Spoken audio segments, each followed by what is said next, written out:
All right, folks. Welcome to my rundown of how Jack-o'-lantern works in MCOC. So, Jack is one of my favorite characters right now. You can see that he is basically part of my top roster, second most.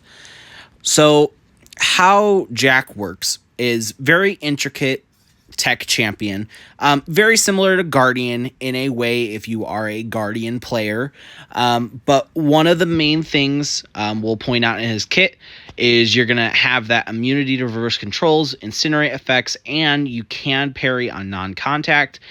One of Jack's major counters is going to be going against Onslaught.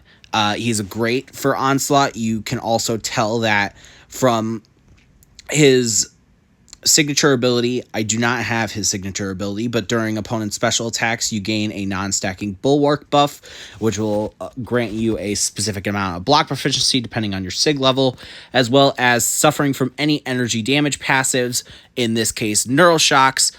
Jack will passively heal a percentage of health per second. Inflamed is what you're going to be really focusing on Jack's kit. Every 3 damaging effects inflicted or passive effects, you will gain those inflamed passives. You then get a certain amount of crit damage rating, your ability accuracy, plus you will also get more energy resistance. While Inflame is active, opponents' damaging effects suffer 100% reduced ability accuracy when hitting Jack-o'-lantern. Jack-o'-lantern's block during special attacks. Mutant damaging effects suffer an additional minus 5% flat ability accuracy per inflamed passive. If you do the math there, 5 times 15 is going to be your 75% ability accuracy. And that does not trigger against cosmic champions. Light attacks, he will give cowardice. Cowardice being reduces special attack damage by a given potency. And while it's suffering from cowardice effects, immune opponents are 35% less likely to activate their special 1 attacks. Again, heavy counter for Onslaught, because a lot of people do not like how Onslaught's special 1's dexterity is. I personally love it, but it's not everyone's thing. Heavy attacks gain a 2600 precision buff, so affecting your crit rating. You can see here that base crit rating for Jack is going to be that 41%. So I can't say that with 2600 it's going to immediately shoot up to like 100% crit hit, or having a crit rating, and being able to get those guaranteed critical hits, but still really good to have on that heavy attack. You change that into your special 1, which will allow you to pause that precision and allow you to gain more inflame passives as you inflict more damage over time effects from those bursts. Your big damage is going to come from special 2, which is going to allow you to inflict those 2 incinerates and 2 poisons on each attack, technically gaining 4 of each, and you're going to have 8 debuffs by the end of your special 2. I don't use Jack's special 3 a lot. His special 3, you gain the non-stacking precision passive, granting 200% of Jack-o'-lantern's base critical hit rating for 15 seconds. You could see from earlier that was 1400, excuse me. And you gain 12 inflamed passives and pause them for 5 seconds. Now, again, that's not really necessary, as you're going to be gaining inflamed passives like nothing.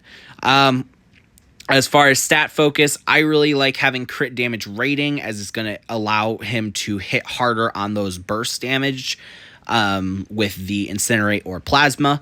I put block proficiency. You're not really going to use him on defense, but thing is, surprisingly, he does stumble a lot of people on defense.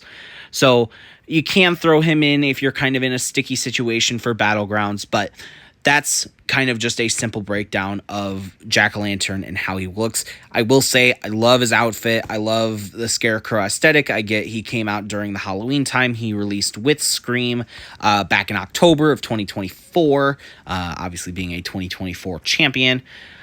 So let's take him into battle. So kind of we'll show off how he works. We'll start just simply on Winter Soldier. With Winter Soldier, we're kind of just going to play his simple kit. I'll show you how he works.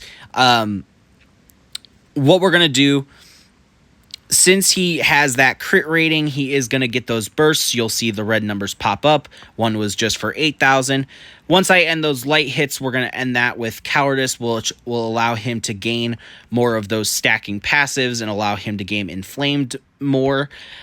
You can see I'm going to build up to just about 2 bars, but not exactly 2 bars, as I do want to throw that special 1, which I can't do right now, but that's fine, so we're going to have to change up.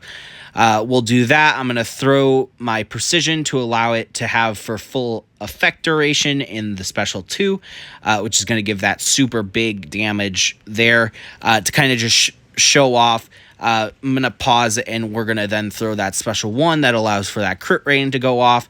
And you can see I'm already at 15 inflamed passives and we're not even a minute into the fight. And we kind of are just going to finish him off from here. I kind of did that mistake of not, being accidentally pushed to special 2, but that's okay. Jack is very flexible when it comes to champions. Again, he is a huge menace to go against, and really can do some pretty heavy damage when it comes to fighting any champion. I don't have any Onslaught fights to show in this video, but if you do try him against Onslaught, he is going to be your best counter for the tech class, at least, because he was built around that. You don't really have to worry about his synergies. Obviously, you're probably not going to be using them a lot if you're going to be using him in Battlegrounds, etc. One of my favorites, though, is if you are dealing with champions that are going to be Incinerate immune. This Pumpkin Spice Bombings is very nice to have because you're only going to be dealing poison, which is going to allow you to have 8 poison effects by the end of the attack, which will allow you to then deal more damage to champions that are going to be Incinerate immune.